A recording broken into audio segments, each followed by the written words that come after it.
ఓం శ్రీ మహాగణాధిపతయే నమః. ఓం గం గణపతయే నమః. ఓం శ్రీ గురుభ్యో నమః. ఓం శ్రీ దక్షిణామూర్తయే నమః. సదాశివసమారంభాం వ్యాసశంకరమధ్యమాం అస్మదాచార్యపర్యంతాం వందే గురుపరంపరాం. నారాయణసమారంభాం వ్యాసశంకరమధ్యమాం అస్మదాచార్యపర్యంతాం వందే గురుపరంపరాం.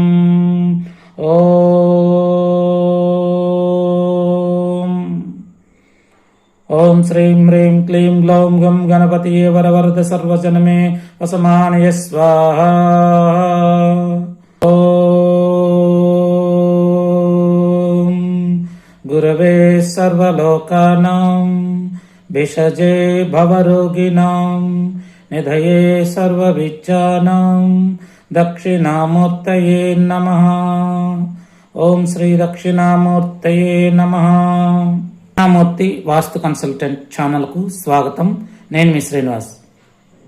ఇటీవల అనేక మంది చేస్తున్నటువంటి వీడియోలు చూస్తుంటే వాస్తు గురించి, వాస్తు దోషాలుంటే చనిపోతారు, వాస్తు దోషాలుంటే సకల విధంగా నష్టపోతారు, అదేవిధంగా ఆగ్నేయంలో దోషాలుంటే స్త్రీలు వేరొక దృష్టికోణంతో చూస్తారు. ఇలా రకరకాలైనటువంటి వీడియోలు చేస్తూ ఉన్నారు.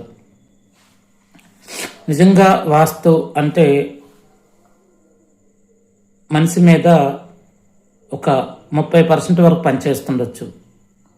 ఎందుకంటే ఇంటి వాస్తు బాగోలేదు అని అనుకొని మనం కొన్ని వందల మంది చేస్తున్నటువంటి వీడియోలు చూస్తూ ఉన్నప్పుడు వాళ్ళు చెప్పేటువంటి ఆ వీడియోలలో మాటలు మన మనసుని బాధిస్తూ ఉంటాయి. అరే నిజమే కదా కాబోలు, మా ఇంట్లో నిజంగా ఈ దోషమే ఉంది, దీనివల్ల నాకు ఇలా జరిగింది అని కొంతమంది పండితులు ఒకే 1 నిమిషం లేదా 2 నిమిషాల వీడియోలు చెప్తూ ఉంటారు. ఆ 1 నిమిషం వీడియోలో లేదా 2 నిమిషాల వీడియోలో మీకు ఏం అర్థమవుతుంది? అది ఎవరి గురించో చెప్పినటువంటి వాస్తు, మీకు సంబంధించింది కాదు. కానీ మీ ఇంట్లో కూడా అదే దోషం ఉందేమని మీలో మీరు మదన పడుతూ, ఆందోళన పడుతూ మనోవేదనకు గురవుతూ ఉంటారు. అందుకని ఎక్కువగా మీరు వాస్తుకు సంబంధించినవి చూడాలనుకుంటే సరైన వ్యక్తులు చెప్పేటువంటి వాస్తు వీడియోలు చూడండి. ఎందుకంటే ఇంట్లో ఒక్క వాస్తు దోషాల వల్లే సమస్యలు వస్తాయంటే నేను కాదంటాను. కేవలం వాస్తు అనేది 30% మనిషి మీద పనిచేస్తుంది.